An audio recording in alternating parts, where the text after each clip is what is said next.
Ndabona mukije mwese shuti banywanyi bacu mukunda kandi mugakurikira amakuru n'ibiganiro dutambutsa kuri chaîne yanyu imwe Rudende ya Isange TV, isheni ibashikiriza amakuru n'ibiganiro biba bigezweho kandi biba byakura amatohoza mu rurimi rw'ikirundi. Ndabahaye mwaramutse, abandi ndabahaye mwiriwe bivanye naho muherereye. Iri ni iteka n'umunezero ntangire byo gusubira kubana namwe banywanyi bacu mukunda kandi mugakurikira amakuru n'ibiganiro dutambutsa kuri chaîne yanyu imwe Rudende ya Isange TV. Isheni bashikiriza amakuru n'ibiganiro biba bigezweho kandi biba byakorewe amatohoza. Reka rero nkengurukire mwese mudukurikira muri micungararo igize igihugu cyacu Burundi, abariko badukurikira bari mu bihugu bibanyi nk'u Rwanda, Repubulika Iharanira Intwaro Rusange ya Kongo, Uganda, Tanzania, Mozambique, Zambia, Zimbabwe ndetse n'ibindi bihugu bitandukanye ntabashije kudondora bagize umugabane wacu wa Afrika. Mwese ndabahaye kaze mu makuru yacu.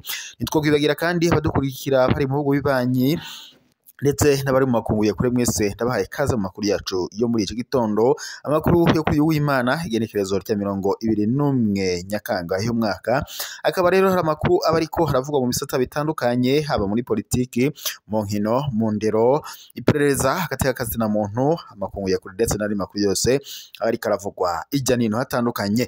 Reka rero mbahe kaze mu makuru yacu yo kuri iyi saha, akaba rero hari amakuru na cane haraza agushimikira ku ngingo nkuru zikurikira. Amakuru yacu turahera ku makuru ariko aravuga ko inama nkenguzamateka ndetse n'inama nshingamateka yifadikanyije n'umuryango w'uwabuze uwabo. Ikaba rero ari inkuru mbi Perezida Evariste Ndayishimiye yakiriye y'umuryango umaze kongera kubura uwabo, nk'uko amakuru duhabwa n'amasoko yacu abishikiriza. Kwigerekerezo rero kwigerekerezo nyene Nyandagaro Nyakanga uyu mwaka, mu ntumbero yo gushigikirana abagize ibiro vy'inama nshingamateka ndetse na nkenguzamateka, bakaba bariko bifadikanya n'umuryango w'icegera ca mbere c'umukuru w'inama nkenguzamateka kubwa nyakubahwa Generosa Ngendanganya mu birori byo guherekeza ubwa nyuma umuvyeyi wiwe François Ngendanganya yaheruka kwitaba Imana. Ikaba rero ari inkuru y'agashavu cane mu nama nshingamateka ndetse n'inama nkenguzamateka. Ikaba kandi hari inkuru y'agashavu kandi ku mukuru w'igihugu c'u Burundi Evariste Ndayishimiye. Ikaba rero ari inkuru yihuta cane ishabuje cane yaramaze kwakira. Mukanya kuri yo bw'idonido iyi nkuru turaza kuyigarukako. Turaza kandi no kunyarukira mu yandi makuru tubabure ko umukuru w'igihugu c'u Burundi Evariste Ndayishimiye ahejeje gukora impinduka. Rero waramuswaga ikibuga c'indege mpuzamakungu Melchior Ndadaye kuri ubu ngubu yamaze gusubirizwa, navyo ku buryo bw'idonido turaza kubigarukako. Turaza kandi kunyarukira mu yandi makuru kubiriko biravugwa ngaha mu gisagara c'ubutunzi i Bujumbura, aho banki ya Bakobo mu bikorwa ngo bidasanzwe byo gukingira ibidukikije ndetse no gusahiriza igisagara ca Bujumbura, vyose navyo ku buryo bw'idonido mu kanya turaza kubigarukako. Turaza kandi no kunyarukira mu yandi makuru tuze kurabira hamwe iriko biravugwa mu mugambi Peyage, aho rero umugambi Peyage ufise ingingo zitandukanye na cane z'urwaruka, navyo turaza kubigarukako. Aho bavuga ko ngo naho bamwe mubabona ko Peyage Burundi ifise ikibazo co kurama kubera ngo ko ikoresha ibice 100% ngo uburyo bwa leta, ngo nyabona ico kigo rero ngo kiriko kirisuganya mu gushiraho imigambi ikomakomeye umwe uzoshobora ngo gutanga ubuzi burenga 100 kandi bikazotuma mu mwaka wa 2030 ngo umugambi uzoshobora kwitabwaho kwibako. Reka rero ngaruke mu makuru yacu kurya bwito nido ariko mbanza mwibutse mu fyonde suivre partage ndetse na sabone kugira ngo tujye tubandanye kubana mu makuru y'ibiganiro bya minsi yose tuba turiko turabashikiriza. Mu makuru yacu kandi kwigerekerezo rya 19 Nyakanga uyu mwaka mu ntumbero yo gushigikira abagize ibiro by'inama nshinga amateka ndetse n'inama nkenguza amateka bifadekanyije n'umuryango w'icegera ca mbere c'umukuru w'inama nkenguza amateka nyakubahwa Generoza Ngendanganya mu birori byo guherekeza ubwa nyuma umuvyeyi wiwe François Ngendanganya yaheruka kwitaba Imana. Ivyo birori kandi byabereye mu itongo ry'abapfuye byo ku Mpanda riri i Bujumbura nkuko amakuru ku rubuga abishikiriza. Naho mu yandi makuru umukuru w'igihugu c'u Burundi Evariste Ndayishimiye ahejeje gukora impinduka. Umukuru w'igihugu c'u Burundi Evariste Ndayishimiye ahejeje guhindura utwara ikibuga c'indege Melchior mpuzamakungu Melchior Ndadaye c'i Bujumbura. Kuva uno munsi Lieutenant Colonel Gervais Harerimana niwe aramutswa ubuyobozi bw'ico kibuga c'indege, akaba kandi asubiriye Joel Nkurabagaya yahora muri ico kibanza kuva mu kwezi mu kuwa 30 Nyakanga umwaka w'ibihumbi 2021. Naho Bakobo mu bikorwa bidasanzwe byo gukingira ibidukikije ndetse no gusahiriza igisagara ca Bujumbura. Mu gitondo cyo kuri uyu wa gatandatu igenekerezo rya 20 Nyakanga uyu mwaka imivyaro irenga ibihumbi 21 y'amashurwe niyo yatewe ni banki Bakobo yifadikanyije n'ishirahamwe Sanukosrinetu kwibarabara ryitiriwe Mwezi Gisabo kuva imbere y'ibitaro Roi Karedi gushika ku kiraro ca Ntahangwa. Ivyo bikorwa kandi bikaba biri mu rukurikirane ibindi bikorwa vyinshi byo gushikira ibidukikije, isuku n'isukura iyo banki imaze gukora nkuko Trinitas Girikwishaka umuyobozi wayo yabishikirije. Yagize ati ibanki Bakobo ni yama iri mu bikorwa gusa byunguka gusa iritaho ndetse n'ibindi bikorwa by'ineza rusange nk'ibi twazindukiyemwo uno munsi. Ibikorwa kandi rero biri mu karangamutima ESO 2011 kahariwe kandi imigabo n'imigambi yo gukingira ibidukikije itunga rusangi twiyumvira abariho ubu n'abazodusigararira twebwe tutakiriho. Yabandanije kandi hamenyesha ko ico gikorwa givize insiguro zitatu kuri banki Bakobo ari nazo gusahiriza igisagara n'intara ya Bujumbura, gushigikira isuku n'isukura, gushigikira imbonakazoza ya 2040-2060 harimo ndetse ibisagara biteye imbere kandi bisa neza, kwerekana ko ibanki Bakobo ari ibanki yegereye abanyagihugu kandi irajwe ishinga no kubaho neza kw'abanyagihugu.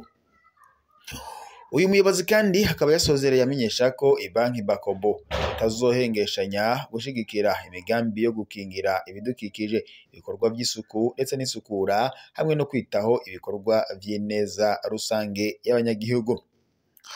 Naho Jado Nkurunziza arongoye ishiramwe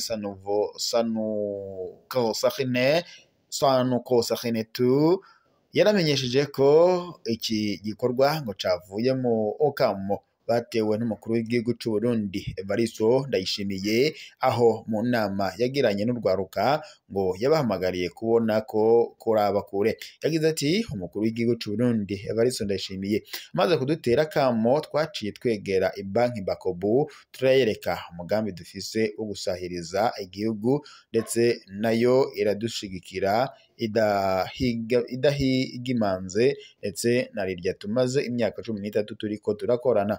Kuva dutanguye gukorana turamaze gutera ibiti miliyoni 16 mu ntara zose zigize igihugu. Uyu muyobozi kandi akaba yabandanije amenyesha ko uno munsi hariho ngo imisozi yambaye kubera Bakobo, inzuzi zikingiwe ngo kubwa Bakobo ndetse yasozereye anatera kamo ayandi mabanki kwizera urwaruka nk'uko umukuru w'igihugu yarwizeye arushira mu nzego zitandukanye z'igihugu.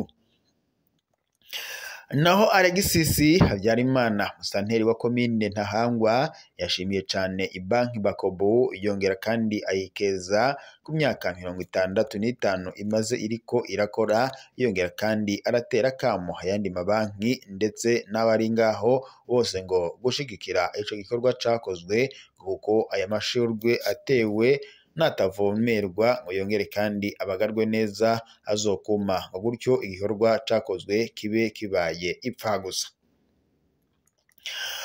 Mu gusozera ivyo bikorwa kandi banki Bakobo yashikirije akaganuke k'imodoka ishirahamwe Sanuko Sahinetu mu ntumbero yo kuborohereza mu bikorwa vyabo vya misi yose. Tubibutse ko ibanki Bakobo imaze imyaka 65 iriko iratunganiriza abarundi n'Uburundi. Uyu mwaka bakaba bari mwihimbazwa ry'iyo yubire nk'uko amakuru dukura ku rubuga abishikiriza. Reka kandi tubandanirize amakuru yacu mu mugambi peyaje, naho bamwe babona ko peyaje Burundi ifise ikibazo cyo kurama kubera ko ikoresha ku bice 100% uburyo bwa leta. Ngo nyabona ico kigo kiriko kirisuganya mu gushiraho imigambi ikomakomeye umwe uzoshobora gutanga ubuzi urenga 100 kandi ngo bikazotuma 2030 umugambi uzoshobora kwibako.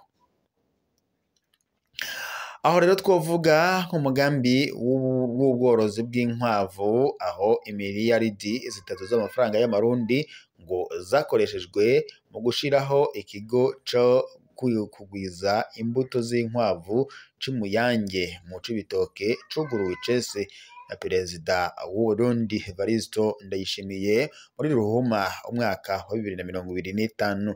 Inkwavu zibyara za mbere zizotangura gutangwa mu mpera y'umwaka, nayo inkwavu z'inyama zizotangura gutangwa mu ntango y'umwaka wa 2026. Ihangiro ngo rikaba ari uko urukwavu ruba umutahe kuva mwirondoka ukuvugwa ugushika ruboneka kw'isoko ngo ruribwe ndetse ngo kibe n'ikidandazwa njabukamazi. Uyu mugambi kandi uhambaye washizweho na Peyaje Burundi ni uwiswe kigega ujanye n'ikibanza c'ubudandaji kizokwakira ivyavuye mu migambi ifashwe mu mugongo na Peyaje nyene hamwe ndetse n'ibindi bigo vyihaye guherekeza urwaruka. Umugambi kandi ukaba umaze kwandika amashirahamwe arenga 200 arindiranye igishika kudandariza ivyayo harya kuri Palais des Arts hagati mu ntimatima y'igisagara ca Bujumbura.